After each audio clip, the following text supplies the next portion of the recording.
what happened then is just one of the great entrepreneurial stories. In the late 1990s, the Issa brothers decide to buy their first petrol station in Bury. This is where now the story's up to the latest. There's absolutely no rift between myself and Zuber. We talk to each other probably 2 or 3 times a day. When supermarkets were mainly run as supermarket businesses, not only did that hurt the rest of the industry, but essentially pain across. So this week is a week of celebration. We're going to look at the boys from Blackburn who have become billionaires. Not only did they make billions, but they're 32nd on the rich list in Britain this year. And then the next bit we're going to look at the Issa brothers. We're going to look at the past, the present and the future. And what does this mean for ASDA and Euro Garages as we go into the new year? This is a celebration. Wipe away those tears, wipe away those miseries, tune in, relax, and hear a story how you could be inspired about becoming a billionaire in this industry.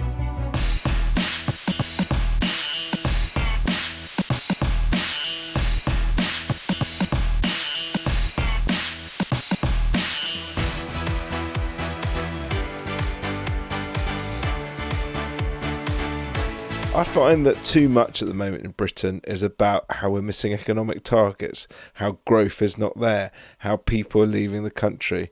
So I wanted to celebrate 2 brothers that don't always get an easy time in the press. And I feel that a lot of the negative press comes from people that are either angry that people have made money out of petrol pump prices, or angry because essentially someone has gone about push the limits of the business possibilities and won, and they just don't respect it. Today I'm celebrating the career of the Issa brothers and where did it all begin.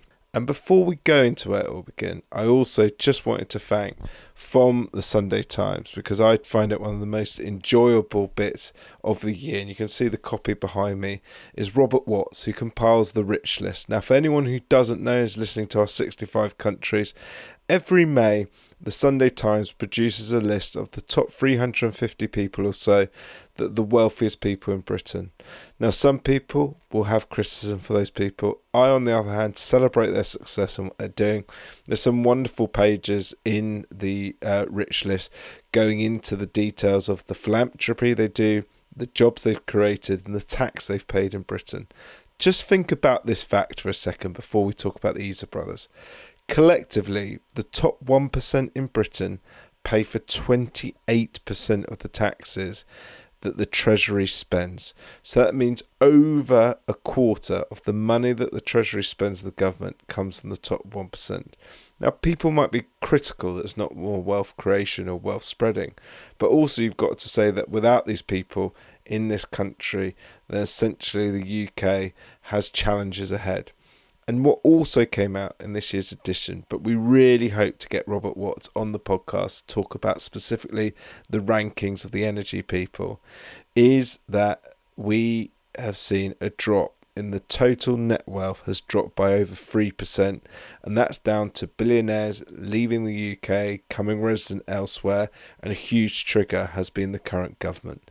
We need to keep these people, their infrastructure and their jobs in this country, and some haven't moved miles away. They've gone from the United Kingdom to places like Jersey or the Isle of Man, and therefore we think it's very possible that with the great government processes we can do, these people could well return and their investment into the country. But today is a celebration of the Issa brothers. A lot of people are probably putting their comments below now. Alex, you're just a fuel guy backing up the fuel guys, and you want some critical acclaim. Not everything they did is perfect, but what they've done is a truly remarkable story. So let's roll back to the 1960s. The Issa brothers' parents came from India to make a life for themselves in Britain. And what happened then is just one of the great entrepreneurial stories.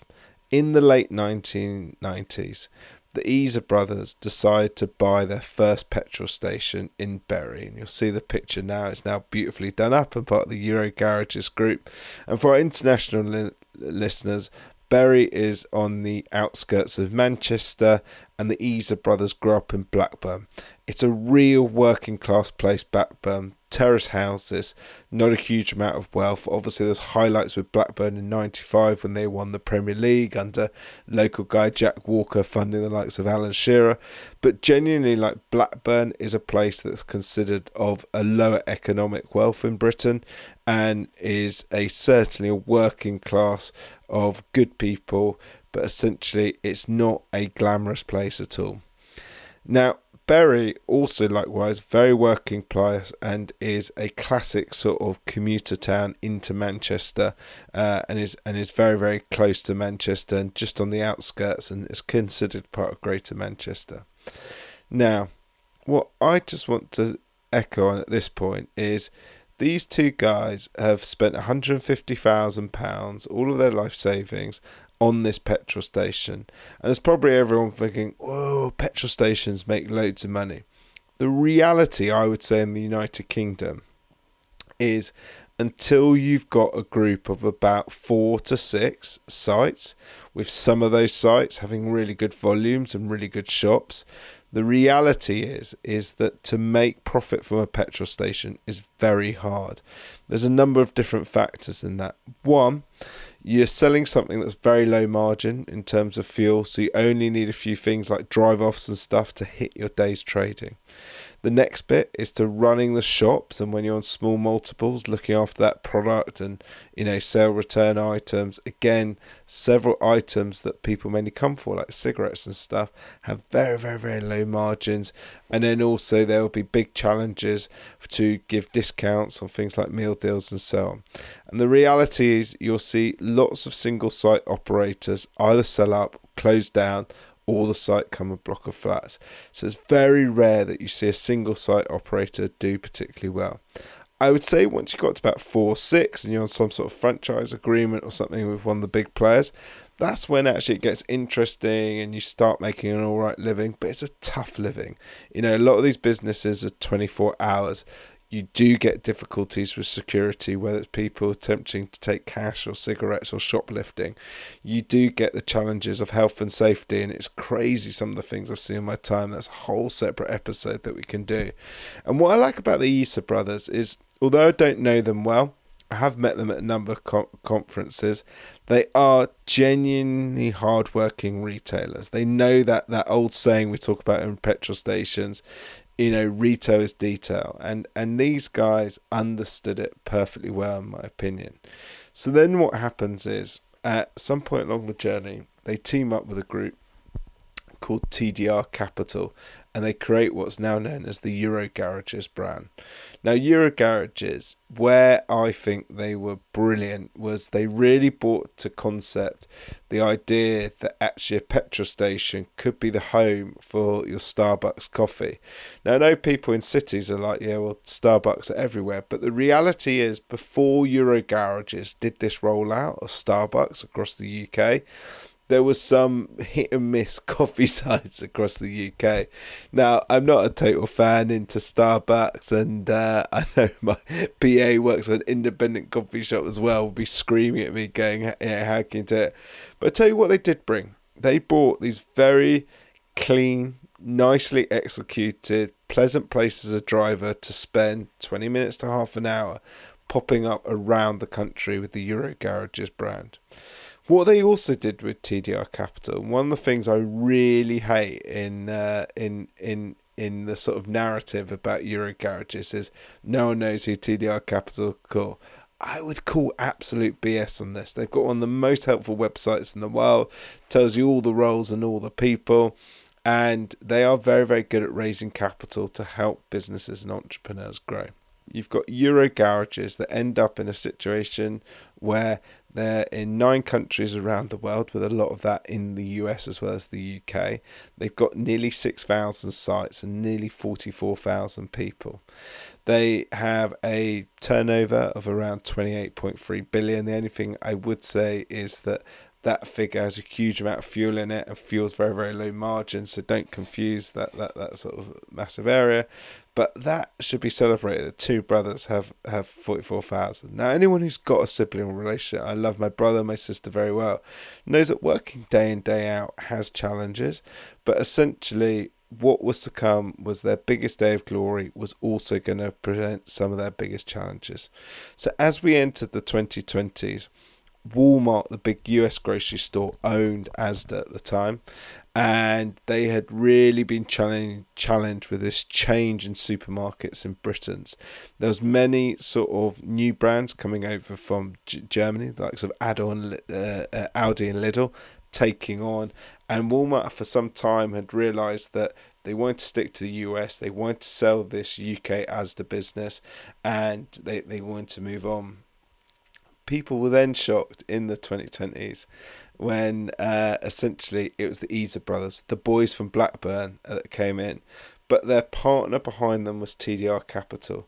What a lot of people might not know is that TDR Capital have lots of businesses that actually you've probably used, like David Lloyd or Greco or Buffalo Grills. And essentially, I think they're great at owning businesses where you start or end your day, whether it's a petrol station or whether it's a David Lloyd gym. And I think that's like one characteristic you'll see amongst their group. It's a real start or end of day type business that I think is very, very exciting. We've got a few stats up here of TDR Capital, been going over 20 odd years. They've invested in over 28 companies, and they've got 15 million euros of annual investment going on. It's a fantastic group, and I'd say look at everything they do. And at this time then, so not only you've got the relationship, two brothers involved with TDR in Mohsin and these are brothers come to think, and Zuber, is that essentially you get unbelievably critical press from across the financial sector that these people aren't heavyweight enough. They had various accountancy firms leave, but within the first year they did a masterstroke, and that masterstroke was appointing Lord Rose. Now, Lord Rhodes is considered one of the most amazing retailers in our country. He famously led M&S in its glory years. He then worked a lot with government about how to recreate the high street. And everyone was like challenging these guys to have more credibility on the board, and they bring in one of the biggest names in British retail. We'll come on to that in the future about Lord Rose, but he then goes on to serve 3 years Lord Rose from 2021 to 24, and that I think actually suddenly calmed the waters. All the headlines stopped being about the finances. But then what did come along was there was challenges during COVID that essentially the likes of ASDA not only did very well out of COVID, they'd used various government schemes as their thing, but people were saying that suddenly the landscape had changed on fuel, no longer margins going significantly up and no longer doing it. And here's a little government clip of the challenges that Mohsin got when he was in front of the committee with Parliament. Did you put the margin up? It's a simple question. The strategy was... You just told us you set the prices. Did you increase the price? We put the price on... Did you increase the margin? We set the strategy. Did you increase the margin? We set our price. You set the price, and what we're asking you is whether you intentionally set the price so that you would increase your margin. We set the price, and then others have an opportunity to undercut us. This clip, though, for me, in my opinion, just shows how unfair the MP's questions are. And the reason I ask that is that essentially what they're not asking the question is, was the fuel industry making good enough revenues to cover off the masses of government taxation that comes in here? So on government taxation, you have not only duty on fuel, not only the VAT on fuel, but then you've got the VAT on the VAT of fuel. I mean, it's got triple taxation. You then also have industry that employs thousands of people, and since 2019, the living wage or minimum wage has gone up 67%. So you have a situation here where government is really hitting retail hard, and yet the guys having prices going up. The other reality is, and I thought was a sensible plan, was that when supermarkets were mainly run as supermarket businesses by the likes of Walmart and so on, they essentially had these massive price wars on fuel to bring in people, but it meant they were selling fuel as a loss leader. Not only did that hurt the rest of the industry, but essentially paying across. Now, various things have been challenged about the margin, but I had the feeling that the actual reality is it was way too low in the first place to have businesses that covered the inflation that the likes of wages and the costs of running a site had happened. And I think that actually it's been awesome that we've got to an equilibrium where running a petrol station is sustainable. I appreciate you as the viewers are like, Alex, that's terrible, we're paying more for our fuel. But to have a service that's open 24 hours a day across the country, and we end up in a situation where essentially they calm the waters in ASDA. They actually held their own, in my opinion, on the pricing challenges. And what you've seen then is that as the likes of Stuart Rose comes in, that essentially where we conclude the present bit is that in the Sunday Times Rich List, which is based on published figures from the prior year, they've actually put the Issa brothers' own personal fortune up from 5 billion to 6 billion. And I think that's an incredible story. So a family that moves from India to Britain, 2 sons that work their way up from Blackburn, buy a site in Bury for 150 grand and now worth £6 billion. And I think if that is not the entrepreneurial dream, you are listening to the wrong podcast, because for me, that is the type of thing that needs to be celebrated in success. So I would like to say a massive well done to the Issa brothers. It's tough though, working with your brother. It's never an easy option. So what then happens in the last 12 months? And this is kind of where we go from the present to the future. Well, it was always a case of where Mosin ran the ASDA side and Zuber ran the Euro Garages side. So almost the petrol station business is one way, Mosin as the other side. What you've then seen since their acquisition is ASDA's at petrol stations, or the Euro Garage Group rolled out across the country as one of the big providers. It now means that also ASDA's outlets, or they're like smaller ASDA forecourt shops, have gone out across the country. And it also, what then leads is then an opportunity that essentially it's fair to say that working with brothers not always easy. And here's a little interview about that now. There have been industry rumours that there has been a rift. Is everything okay? Yeah, I mean, there's absolutely no rift between myself and Zuber. We talk to each other probably 2 or 3 times a day. You get to this summer where Zuber sells his shares back to TDR, and his brother Mosin is left as CEO of the ASDA group, and that was in the summer of 2024. I'm not that surprised, because running a supermarket is very different to petrol stations, and I think there always comes this element of passion. And it's a bit like, although I've had years involved in petrol stations, petrol pricing, the concept of then going to a supermarket, although they fascinate me, is not your skill set or your passion in the same way. So I actually totally understand why Zuber actually went to a position of being more focused back on not just staying in the petrol stations, but maybe actually not wanting to be part of the big corporate. And I think that actually any brotherly relationship where you've worked in day out for the last 30 odd years together is again another reason to say actually that's cool. Like it's amazing that 2 brothers have worked well, and there's other brothers in the Richards like the Reuben brothers and so on, and but like any family and business, and as someone who's involved in a family business, it is a different complexity to a relationship than just a normal employer-employee or shareholder or board directors, and it's great.